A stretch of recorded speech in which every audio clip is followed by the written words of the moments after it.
எல்லாருக்கும் வணக்கம்.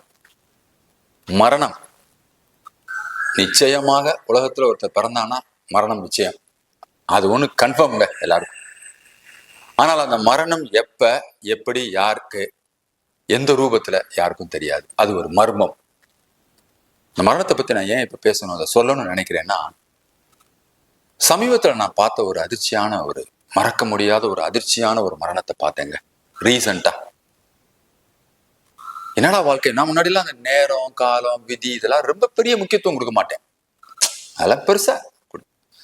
பட் என்ன, எப்படி இது, ஏன் இப்படிலாம் நடக்குது அப்படின்னு பாக்குற பொழுது, என்னடா நடக்குது, நம்ம மீறி என்ன விஷயம் அப்படிங்கலாம் ஒரு சின்ன ஒரு சிந்தனையை தூண்டுற மாதிரி ஒரு சம்பவம் போன வாரத்தில் நடந்துச்சுங்க.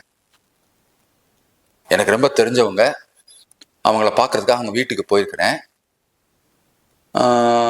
அவங்களுக்கு வந்து வேற பெருசா ஒன்றும் ரிஸ்க் ஃபேக்டர்ஸ் அப்படிங்கலாம் ஒன்றும் பெருசா இல்லைன்னு வைங்களேன். குளிச்சுட்டு இருக்காங்கன்னாங்க அவங்களுடைய பெட்ரூம்ல. வெயிட் பண்றேன். கொஞ்ச நேரம் கழிச்சு பார்த்தீங்கன்னா, அவங்க டாக்டர் ஒரு நிமிஷம் வாங்க வாங்க வாங்க கூப்பிட்றாங்க. வேகமா போறோம்.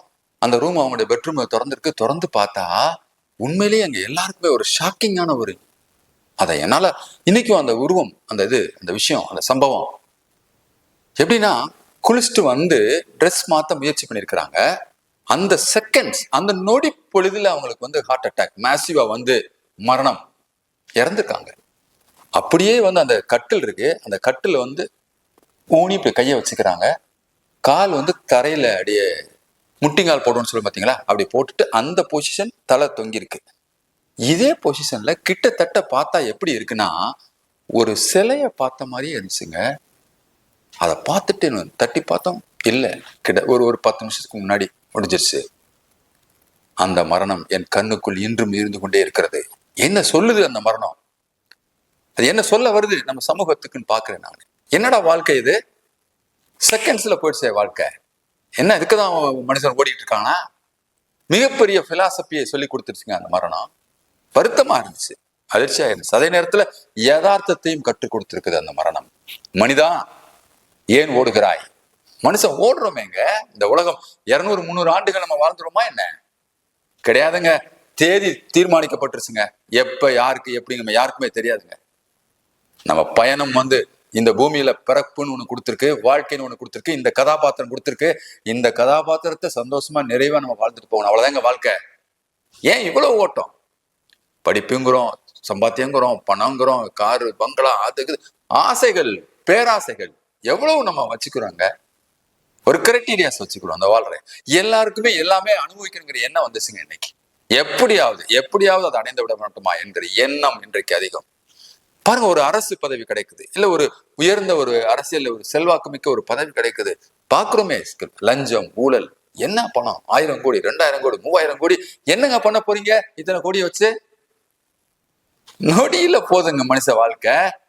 இந்த பணம் என்ன புதைக்கவா போகுது முழ சேர்த்து? நிச்சயமாக கிடையாது. ஏன் ஆசை இவ்வளவு மனிதன் ஓடுகிறான்? உழைக்கணுங்க, அது மாற்று கருத்து இல்லை. படிக்கணும், மாற்று கருத்து இல்லை. வேலை பார்க்கணும், சம்பாத்தியம் பண்ணணும், கணவன், மனைவி, குழந்தை, குடும்பம் எல்லாமே நல்லா சந்தோஷமா நிறைவா வாழ்றதுக்கு தான் படைக்கப்பட்டிருக்கிறோம். ஆனா அதுக்கு மட்டுமே அல்ல, நமக்கு மட்டுமே அல்ல, சுற்றி இருக்கிற சக மனிதனை நேசிப்பாங்க. வாழ்ற வரைக்கும் ஒவ்வொருத்தரும் ஒவ்வொரு டைப்பா இருக்காங்க. ஒவ்வொருத்தருக்கு என்ன பண்றான், அந்த கிடைச்ச வாழ்க்கையில என்னென்னலாம் இருக்கோ அதெல்லாம் அனுபவிச்சுட்டு போயிரும்டா அப்படின்னு நினைக்கிறான் சில பேரு. சில பேர் வந்து இல்ல, மனுஷ வாழ்க்கை நிலைத்தன்மை இல்லைங்கிறா, பாத்துட்டா திடீர்னு மரம் நடக்கிறா, பேசிட்டே இருக்கல டப்புன்னு விழுந்துறான், மேடையில ஆடிக்கிட்டே இருக்கும்போது விழுந்துறாங்க, செய்தி நம்ம பாக்குறோம், செல்போன்ல பாக்குறோம், டிவியில பாக்குறோம். முடிஞ்ச அளவுக்கு யாருக்கும் தொந்தரவு இல்லாம வாழ்வோம் அப்படின்னு சில பேர் இருப்பாங்க. சில பேர் நம்ம தலைமுறைகளுக்கு சேர்த்து வச்சுட்டு போயிடுவோம் நினைப்பாங்க. சில பேருக்கு எதுக்கு நம்ம தலைமுறைக்கு இருக்கலாம், நாமளே அனுபவிச்சுட்டு போயிடுவோம்னு சில பேருக்கு இருப்பாங்க. அன்பு மக்களே சொல்கிறேன், கிடைத்த வாழ்க்கையை வாழுங்கள், சந்தோஷமாக வாழுங்கள். முதல் வாழ்றதுக்கு தான் நம்ம படைக்கப்பட்டிருக்கிறோம். பெருசா சாதிக்கிறதுக்கோ, பெருசா ரொம்பலாம் அனுபவித்தல் என்ன இருக்குங்க, கிடைச்சதுக்குள்ள சந்தோஷமா வரும், அதாங்க அனுபவிப்பு. சோ மரணம் நிச்சயம், எப்ப வேண்டுமானாலும் வரலாம், நிலைத்தன்மையற்றது என்கிற பட்சத்தில் அந்த வாழ்கிற கடைசி நிமிடம் வரைக்கும் நாம் முடிந்த அளவுக்கு நம் குடும்பத்துக்கு சந்தோஷமா எவ்வளவு இருக்குமோ அதே மாதிரி சக மனிதனை நேசித்து யாருக்கும் இடையூறு இல்லாம நம்ம கிடைச்சதுல ஒரு சில விஷயங்களை, இந்த நல்லதுகளாக இந்த பூமியில விட்டுட்டு போவாங்க. ஒருத்தனுடைய மறைவுக்கு பின்பு அவன் பேசப்பட வேண்டும், அதுதாங்க வாழ்க்கை. மக்கள் பேசப்படுகிற வாழ்க்கை, உறவுகள் நண்பர்கள் பேசப்படுகிற வாழ்க்கையாக வாழுங்கள். நன்றி, வணக்கம்.